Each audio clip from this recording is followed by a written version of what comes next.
Racikan Berita 1. Hukum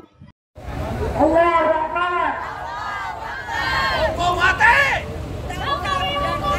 Kita di sini sudah pegang rakyat akan mencapai kemenangan pada saat mereka berjuang bersama-sama.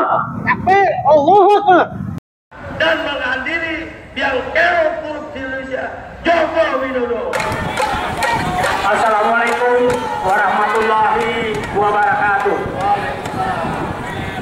Bapak dan Ibu Polisi Kurnia Kasab, saya Bentor Kurnia harap tenang saja, karena kami tidak ada niat untuk masuk gedung KPK.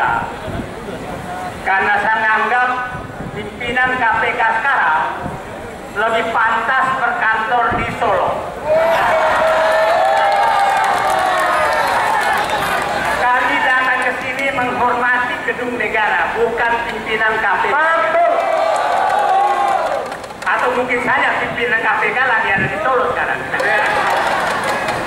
Jadi tidak ada keinginan kami ketemu, karena yang kami menuntut diadili adalah sponsor utama pimpinan KPK sekarang.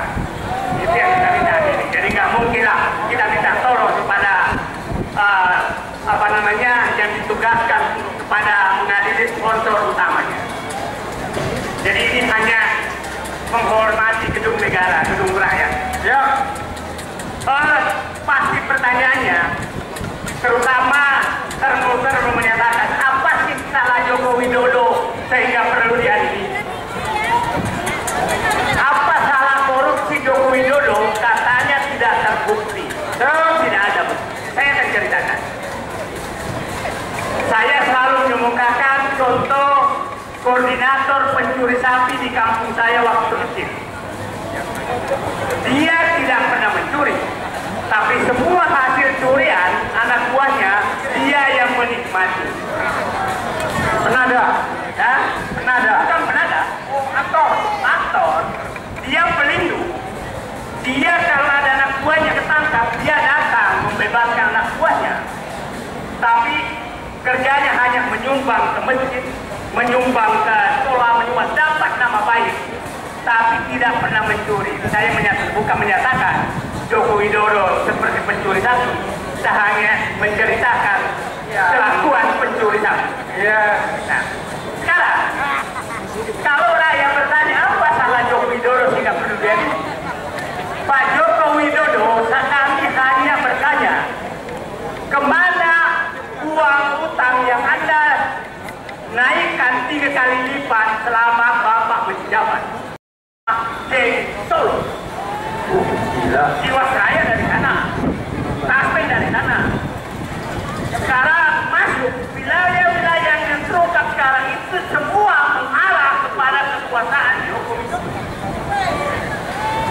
Oke, kritik siapa yang dekat? Orang tahu semua. CPO kemarin siapa yang tak dekat? Saya tahu perusahaan-perusahaan itu semua terafiliasi ke sana. Jadi kalau menyatakan coba PSN dalam proyek strategis nasional itu berapa ratus yang Bapak berikan kepada konglomerat dan berapa ratus hektar, ribuan hektar kebun laut yang Bapak serahkan ke mereka. Bapak Prabowo hari ini 20 hari lagi Bapak 1 tahun sebagai Presiden Republik Indonesia. Bapak kemarin di PKS menyatakan kaget karena ternyata korupsi Indonesia sudah sangat merusak. Justru saya kaget, kenapa Bapak kaget? Karena kami tidak kaget, karena memang itu sudah terjadi. Tapi minimal Bapak, baguslah, sudah kaget. Nah, tanda Bapak kaget itu menunjukkan, mudah-mudahan, bahwa tema keberlanjutan yang Bapak usut selama ini, mulai kemarin Bapak putus, bahwa saya akan berantas korupsi. Jadi kami berkumpul di gedung KPK ini dengan berbagai teman-teman, ada Pak Fahrul, Jenderal Fahrul Rozi, semua Bapak dan Ibu semua, hanya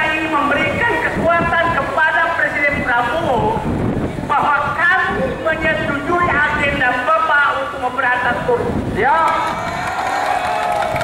Dan kami datang ke KPK itu menyuguhkan dukungan terhadap program Bapak. Dan kami sangat senang mendengarkan kata Bapak bahwa hanya dengan pemberantasan korupsi di Indonesia bisa mampu. Dan ada kata-kata Bapak yang lain menyatakan bahwa dibutuhkan pemerintahan bersih untuk memberantas korupsi.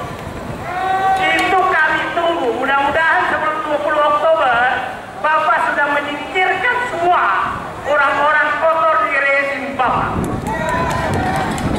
20 hari lagi, 18 hari lagi. Nah, tapi kalau Bapak masih pidato dan masih diisi oleh orang-orang kotor, sapu kotor, bahkan orang-orang yang suka maki-maki Bapak jadi presiden, maka izinkan kami juga nanti setelah 20 Oktober, kalau Bapak tidak membersihkan itu, hanya menyatakan silakan berpidato lagi.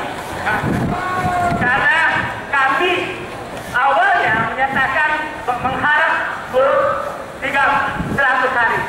Orang menyatakan menunggu 1 tahun. Dan kami bersabar menunggu 1 tahun. Ini kami berkumpul di KPK mengingatkan Bapak Presiden Prabowo bahwa kami butuh Bapak didampingi oleh orang bersih yang hanya takut pada Allah, ya, yang bersih dan berani membersihkan. Ya, Allah Akbar. Yang kita butuhkan, bukan para penjilat, pengkhianat yang setiap saat bisa pindah-pindah hanya mengejar kenikmatan jabatan. Dan kami tahu semua orang-orang yang sekitar Bapak, saya katakan sebagian besar masih seperti itu. Insya Allah kami semua menyatakan tekad mendukung Bapak apabila Bapak memang 1. memberantas korupsi, 2. mewujudkan pemerintahan bersih, 3. menyingkirkan orang-orang kotor di sekitar Bapak. Terima kasih Pak Joko Widodo. Kami menitipkan berhentilah mengajak-ajak negeri ini. Dinasti Bapak udah keterlaluan. Bapak sudah memaksa Prabowo lagi untuk menerima anaknya sebagai calon wakil presiden 2029. Dan Bapak sudah menyatakan kemarin mengharapkan anaknya Gibran sampai 2034. Itu sepertinya dia menyatakan setelah itu akan jadi presiden lagi. Ini keluarga ini menurut saya sudah keterlaluan. Sudah keterlaluan karena menganggap negeri ini seakan-akan miliknya dia. Kami tidak rela Joko Widodo menjadi seakan-akan pemilik Indonesia. Karena kami tidak tahu sejarah keluarga ini. Asalnya dari mana kau merasa paling berhak menentukan negeri ini sampai memikirkan cucunya menjadi presiden. Ini sudah keterlaluan dan saya menganggap rakyat jangan diam, harus melawan. Kita sudah 10 tahun dibikin sibuk oleh satu keluarga ini. Dasar keluarga ini, jadi masa kita semua ini masih diam. Oke, Joko Widodo nasihatkan saudara, kami tidak diam. Terima kasih. Assalamualaikum warahmatullahi wabarakatuh.